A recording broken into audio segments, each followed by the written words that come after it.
दोस्तों गेंडा चाहे छोटा हो या बड़ा हो, दंगे किस तरीके से फैलाने हमारे देश में, ये बात गेंडा अच्छे तरीके से जानता है। बड़ा गेंडा सो बड़ा गेंडा, छोटा गेंडा सुभान अल्लाह। और जब मैं यहां पर बार बार छोटे गेंडे की बात कर रहा हूं तो आपको अच्छी तरीके से पता होगा कि मैं आखिरकार किसके बारे में बात कर रहा हूं।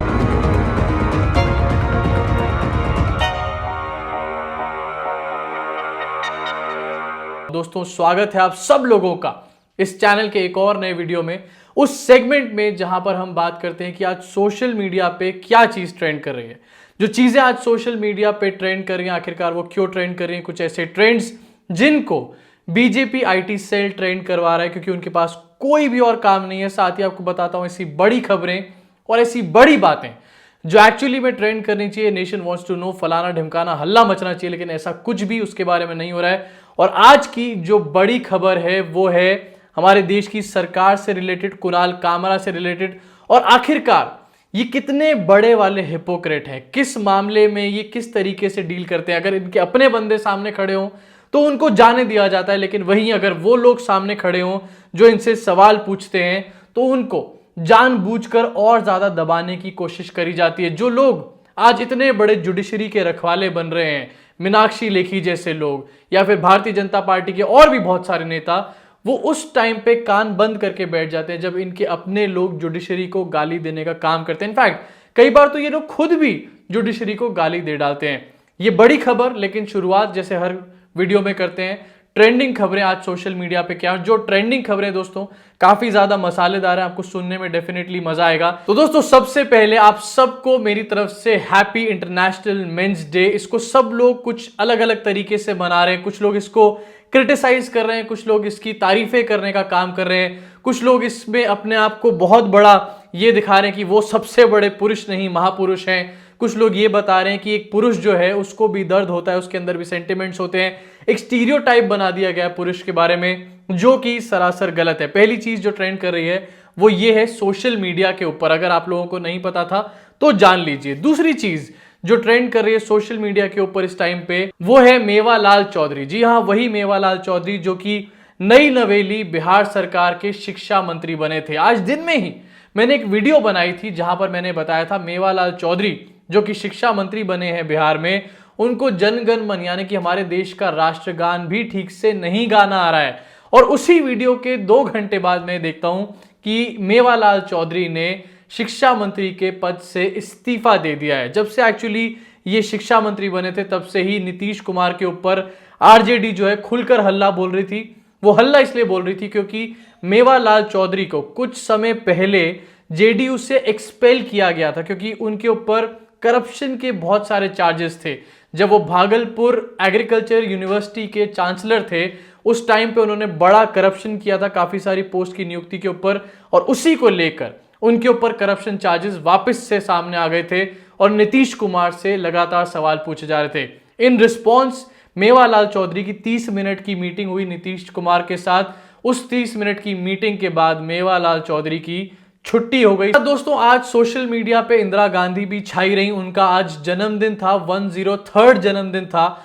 और आज नरेंद्र मोदी जी ने भी इंदिरा गांधी को विश करने का सोशल मीडिया पे काम किया, जो कि बहुत ही अलग सी, बहुत ही अनोखी बात है। यूजुअली नरेंद्र मोदी जी गांधी परिवार को गाली देते हुए नजर आते हैं, चाहे वो नेहरू हो, चाहे राजीव गांधी हो, इंदिरा गांधी हो, राहुल गांधी, सबको नरेंद्र मोदी जी ने कभी ना कभी भर भर के गालियां जरूर दी हैं इलेक्शंस में। लेकिन आज उन्होंने इंदिरा गांधी को उनके जन्मदिन पर विश करा और इसको लेकर अंधभक्त काफी ज्यादा नाराज थे। एक्शन आया अंधभक्तों का, वो काफी ज्यादा नाराजगी वाला था। लोग मोदी जी को उस ट्वीट पे लगातार कोसने का काम कर रहे थे कि आखिरकार आप एक गांधी को किस तरीके से जन्मदिन पर विश कर सकते हैं मोदी जी। लेकिन अंधभक्त जो है मुझे लगता है वो गोबर खा के बैठते हैं, उनको समझ नहीं आता कि मोदी जी जो भी करते हैं वो पॉलिटिक्स के लिए करते हैं। इंदिरा गांधी इकलौती ऐसी प्रधानमंत्री है हमारे देश की जो एक महिला प्रधानमंत्री हैं, और मोदी जी को ये बात अच्छे से पता है कि इस चीज को वो इनकैश कर सकते हैं उनको विश करके, इसीलिए मोदी जी ने उनको विश भी करा। दोस्तों इसी के साथ जिस चीज से मैंने वीडियो की शुरुआत करी थी, जी हां, छोटा गैंडा, वो न्यूज में वापस आ चुका है।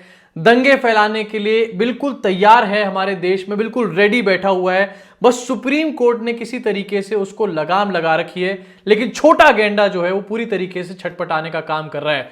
कल एक खबर हमारे सामने आई थी जहां पता चला था कि आईएनबी मिनिस्ट्री ने ये कहा है छोटे गैंडे को कि तुम्हारा जो शो है वो कम्युनल हेट्रेड फैला रहा था, समाज में गंदगी फैलाने का काम कर रहा था और बैड टेस्ट का शो था।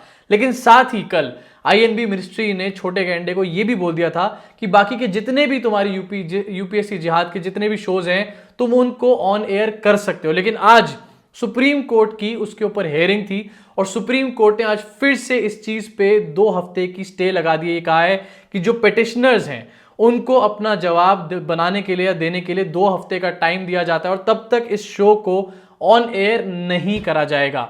इस जजमेंट के आने के बाद से ही छोटा गैंडा तिलमिलाया हुआ है, पागल हुआ है। लेकिन सबसे बड़ी बात दोस्तों यहां पर यह है कि हमारे देश की सरकार तक इस बात को मानती है कि छोटे गैंडे का जो शो है वो एक बैड इंटेंशन से बनाया हुआ है, हमारे कम्युनल फैब्रिक को खराब कर सकता है और पूरी की पूरी तरीके से एक प्रोपेगेंडा फैलाने वाला शो है। इसी के ऊपर छोटे गैंडे का एक रिस्पॉन्स आया जहां छोटे गैंडे ने मोदी सरकार को ही लात दे मारी, यार मतलब और किसी को नहीं, मोदी सरकार को सीधा लात दे मारी और ये कहा कि मैंने पत्रकारिता किसी के टेस्ट के लिए या फिर किसी को अच्छा लगने के लिए नहीं करी है, मेरा शो अच्छा है या नहीं ये समय डिसाइड करेगा, कोई बाबू नहीं। ट्वीट करके उन्होंने ये बात लिखी।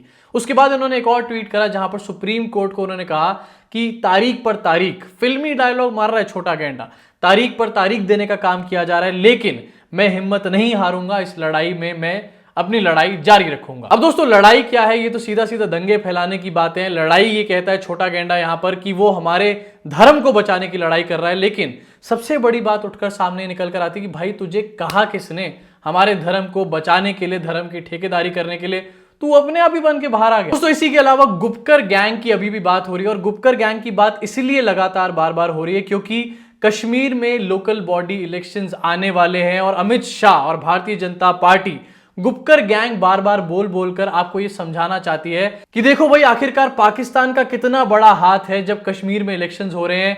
कांग्रेस और बहुत सारी कश्मीर की पार्टियां जो हैं पाकिस्तान के इशारों पर चलती है, लेकिन गुपकर गैंग से रिलेटेड एक बहुत बड़ी बात भारतीय जनता पार्टी आपको नहीं बताने वाली और वो बात यह है कि भारतीय जनता पार्टी खुद ही इस गुपकर गैंग का एक बहुत बड़ा हिस्सा है। जी हां, जरा देखिए इस न्यूज को। It's where it is part of Gupkar gang but in Kargil NC is BJP's अलाय।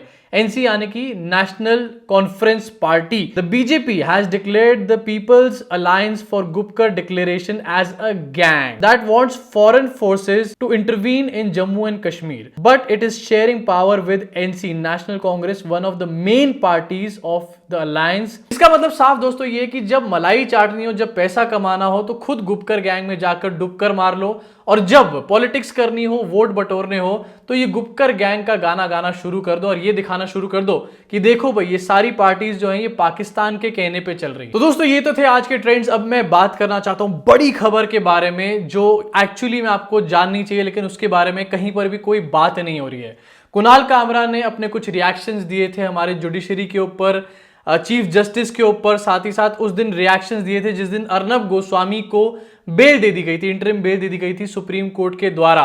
लेकिन दोस्तों आज एक और गतिविधि सामने आई जहां पर पता चला है कि जो संसदीय समिति है, पार्लियामेंट्री कमेटी, उसने ट्विटर के अधिकारियों को तलब किया है, सवाल पूछे हैं और तीखे तेवरों में सवाल पूछने का काम किया गया है। खासकर से यहां नाम लेना चाहूंगा मीनाक्षी लेखी का।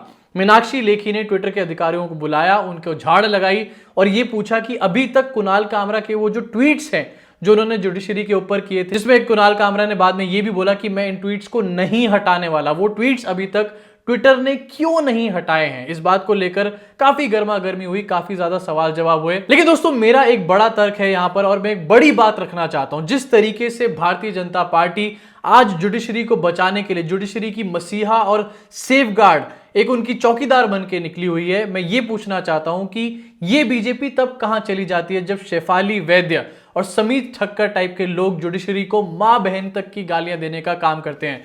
जी हां दोस्तों, मैंने अपनी पिछली भी एक वीडियो में ये बात मेंशन करी थी कि समीत ठक्कर, इसने जुडिशरी को गालियां देने का भी काम करा हुआ है। शेफाली वैद्य और समीत ठक्कर ये दोनों ऐसे लोग हैं जिनको प्रधानमंत्री नरेंद्र मोदी फॉलो करते हैं। अब ऐसे में क्या मीनाक्षी लेखी को ये पता नहीं चलता है कि आखिरकार उनके अपने लोग किस तरीके की भाषा का प्रयोग कर रहे हैं हमारे जुडिशरी सिस्टम के खिलाफ, हमारे जो बड़े बड़े जजेस हैं उनके खिलाफ, लेकिन अपने लोगों पे ये लोग कोई एक्शन नहीं लेते और यही सबसे बड़ी हिपोक्रेसी है। आज जिस तरीके से ट्विटर को बुलाकर तलब किया गया, सवाल जवाब किए गए, ट्वीट्स हटाने की बात करी गई, उससे यह बात भी पता चलती है कि जो कंटेम्प्ट ऑफ कोर्ट का मामला है वो चलाना इतना आसान नहीं है, क्योंकि जो जुडिशरी सिस्टम है अगर वो कंटेम्प्ट ऑफ कोर्ट का मामला चलाता है या फिर उसमें कुणाल कामरा को सजा देता है तो कहीं ना कहीं वही अपनी बातों में घिर जाएगा, वही हिपोक्रेसी के अंदर फंस जाएगा।